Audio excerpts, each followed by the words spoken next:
Sir, ಈಗ major 2-3 ವಿಚಾರ ಇದಾವೆ ಸರ್. ಈಗ ಒಂದು, ಇವತ್ತು ಕ್ಯಾಬಿನೆಟ್, ಕರ್ನಾಟಕ ಕ್ಯಾಬಿನೆಟ್ ನಲ್ಲಿ ಮೇಜರ್ ಆಗಿ ಒಂದು ನಿರ್ಧಾರ ತಗೊಂಡಿದ್ದಾರೆ. ಅಂದ್ರೆ ಕೇಂದ್ರ ಸರ್ಕಾರದ ತನಿಖಾ ಏಜೆನ್ಸಿ ಸಿಬಿಐ ಏನಾದ್ರು ಎನ್ಕ್ವೈರಿಯನ್ನ ಮಾಡಬೇಕು ಅಂತಂದ್ರೆ ಏನಂದ್ರೆ ನೇರವಾಗಿ ಪರ್ಮಿಷನ್ ಇರಲಿಲ್ಲ, ಡೈರೆಕ್ಟ್ ಆಗಿ ಅನುಮತಿ ಇತ್ತು. ಆದ್ರೆ ಈಗ ಕ್ಯಾಬಿನೆಟ್ ನಲ್ಲಿ ಅದನ್ನು ವಾಪಸ್ ತೆಗೆದುಕೊಂಡಿದ್ದಾರೆ.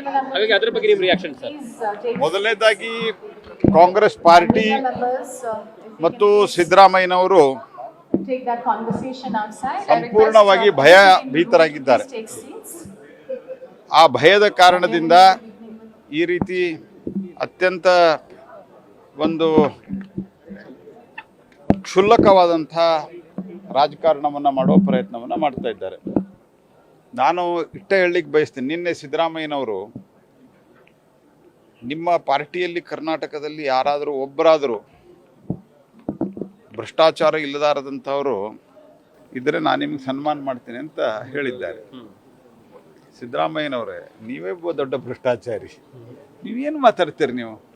ನಿಮ್ಮ 70 ಲಕ್ಷ ರೂಪಾಯಿ ವಾಚ್ ಏನಾಯಿತು ಸಿದ್ದರಾಮಯ್ಯನವರೇ? ನಿಮ್ಮ ಮೂಡ ಹಗರಣ ಅಂತೂ ಈಗ ನಡೀತಾನೆ ಇದೆ. ವಾಲ್ಮೀಕಿ ಹಗರಣ ಏನಾಯಿತು? ನೀವೇ ಸ್ಥಾಪನೆ ಮಾಡಿದಂಥ, ನೀವೇ ಕಾನ್ಸ್ಟಿಟ್ಯೂಟ್ ಮಾಡಿದಂಥ ರೀಡು ವಿಷಯದಲ್ಲಿ ಕೆಂಪಣ್ಣ ಆಯೋಗದ ವರದಿಯನ್ನು ನೀವು ಕಾರಣಗಳನ್ನು ಹೇಳಕ್ಕೆ ಹೋಗ್ಬೇಡ್ರಿ. ನೀವು ಯಾಕೆ ಮಾಡಿಲ್ಲ, ಅವ್ರು ಯಾಕೆ ಮಾಡಿಲ್ಲ, ಇವ್ರು ಯಾಕೆ ಮಾಡಿಲ್ಲ? ನೀವು ಆಯೋಗ ಯಾರು ಸ್ಥಾಪನೆ ಮಾಡಿದ್ದು? ನೀವು ಮಾಡಿದ್ದು. ಕೊಡ್ರಿ ಅದನ್ನು. ಅದು ಬಿಟ್ಟು CBI ಇವರು ಹಿಂತಕೊಂಡು ಭಾಳ ದಿವಸ ಆಗಿತ್ತು. ಆದರೆ ಈಗ ಲೋಕಾಯುಕ್ತ ಕೊಟ್ಟಿದ್ದಾರೆ, ಮೊದಲು ರಾಜೀನಾಮೆ ಕೊಡ್ತಿರಲಿಲ್ಲ. ಇದೆಲ್ಲ ಡೈವರ್ಟ್ ಮಾಡುವಂತಹ ವಿಷಯ ಇಲ್ಲ ಸರ್. ಇಲ್ಲ, ಇವತ್ತು ಏನಾಗಿದೆ ಅಂದ್ರೆ ಇವರಿಗೆ ಲೋಕಾಯುಕ್ತದಲ್ಲಿ ಎನ್ಕ್ವೈರಿ ಮಾಡೋದಕ್ಕೆ ಹೇಳಿದ್ರಲ್ಲ, ಮುಂದೆ ಇದೇ ಪ್ರಕರಣ CBI ಹೋಗಬಹುದು ಅನ್ನುವಂತಹ ಕಾರಣಕ್ಕಾಗಿ ಕ್ಯಾಬಿನೆಟ್ ನಲ್ಲಿ ನನಗೆ ಅದು ಗೊತ್ತಾಗಿದೆ. ನಾನು ಅದನ್ನೇ ಹೇಳ್ತಾ ಇರೋದು. ಕ್ಯಾಬಿನೆಟ್ CBI ನೇರವಾಗಿ ತೆಗೆದುಕೊಳ್ಳಲಿಕ್ಕೆ ಬರಲಾರದಂತೆ ಡಿಸಿಷನ್ ತೆಗೆದುಕೊಂಡಿದ್ದಾರೆ.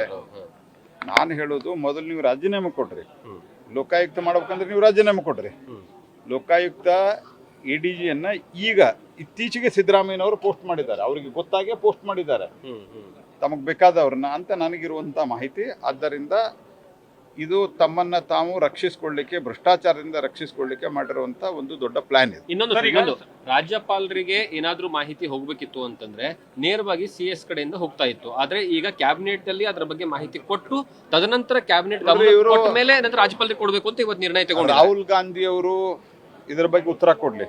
ಕಾನ್ಸ್ಟಿಟ್ಯೂಷನ್ ಕೈಯಲ್ಲಿ ಹಿಡ್ಕೊಂಡು ದೇಶದ ತುಂಬ ಅಡ್ಡಾಡಿದ್ರು. ಕಾನ್ಸ್ಟಿಟ್ಯೂಷನ್ ಅನ್ನ ಕುತ್ತಿಗೆ ಹೆಚ್ಚಿಕದಂಥವ್ರು ಒಂದು ಕಾಲದಲ್ಲಿ.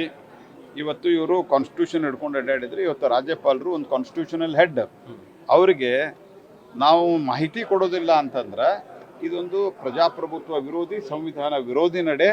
ಇದನ್ನು ತೀವ್ರವಾಗಿ ನಾನು ಖಂಡಿಸ್ತೀನಿ. ಮತ್ತು ಇದರ ಅರ್ಥ ಏನು? ರಾಜ್ಯಪಾಲರಿಗೆ ಮೆಸೇಜ್ ಹೋದ್ರೆ ನಿಮ್ಮ ಹುಡುಕ್ ಹೊರಗೆ ಬೀಳ್ತಾವಂತ.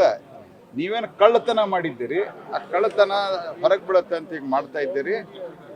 ಕಾಂಗ್ರೆಸ್ ಪಾರ್ಟಿ ನಾನು ಹಲವಾರು ಬಾರಿ ಹೇಳಿದ್ದೇನೆ, ಅವರ ರಾಹುಲ್ ಗಾಂಧಿ, ಸೋನಿಯಾ ಗಾಂಧಿನ ಬೇಲ್ ಮೇಲೆ ಇದ್ದಾರೆ ಭ್ರಷ್ಟಾಚಾರದಲ್ಲಿ. ಹಾಗಾಗಿ ಅವರು ಭ್ರಷ್ಟಾಚಾರದ ಪಿತಾಮಹರವರು. ಹಾಗಾಗಿ ಇದೆಲ್ಲ ಆಕ್ಟಿವಿಟಿ ಮಾಡ್ತಾರೆ. ಸರ್, ಸಿಂಪಲ್ ಆಗಿ ಒಂದು ಲೈನ್ ಅವರು ಹೇಳ್ತಿದ್ದಾರೆ, ಇದು ಬಿಜೆಪಿ JDS ಹುನ್ನಾರ, ಇದಕ್ಕೆಲ್ಲ ನಾವು ಬಗ್ಗಲ್ಲ ಅಂತ. ಕೋರ್ಟ್ ಹೇಳಿದೆ. ಈಗ ಕೋರ್ಟ್ ಹೇಳಿದೆ ರೀ. ನಾನು ಅದಕ್ಕೆ ಮೊನ್ನೆನೂ ನೀವು ಬಂದಾಗ ಹೇಳಿದ್ದೀನಿ. ಮೊದಲು ಹೇಳ್ತಾ ಇದ್ರು, ಓಕೆ, ಈ ಕೋರ್ಟ್ ಹೇಳಿದಲ್ಲ, ಇದು ಸರಿ ಇದೆ. ಕೋರ್ಟ್ ಎಷ್ಟು ಡಿಟೇಲ್ ಆಗಿ ಒಂದು ಅನಾಲಿಸಿಸ್ ಮಾಡಿದೆ. ಇದರಲ್ಲಿ ಮೇಲ್ನೋಟಕ್ಕೆ ತಪ್ಪಾಗಿದೆ ಅಂತ ಕಂಡು ಬರ್ತದೆ ಅಂತ. ಆದ್ದರಿಂದ ತನಿಖೆ ತೀವ್ರವಾದ ಅಗತ್ಯವಾಗಿದೆ ಮತ್ತು ಇದರಲ್ಲಿ ಮುಖ್ಯಮಂತ್ರಿ ಇನ್ವಾಲ್ವ್ ಆಗಿಲ್ಲ ಅಂತ ಹೇಳಲಿಕ್ಕೆ ಯಾವುದೇ ಆಧಾರಗಳಿಲ್ಲ ಅನ್ನೋದು ಕೋರ್ಟ್ ಹೇಳಿದೆ. ಅಷ್ಟು ಹೇಳಿದ ನಂತರವೂ ಸಹಿತ ನಾವು ಬಿಜೆಪಿ ಹುನ್ನಾರ ಅಂತ ನ್ಯೂಸ್ ಫಸ್ಟ್, ನಿರ್ಭೀತಿಯಿಂದ ನಿಮ್ಮ ಪರವಾಗಿ.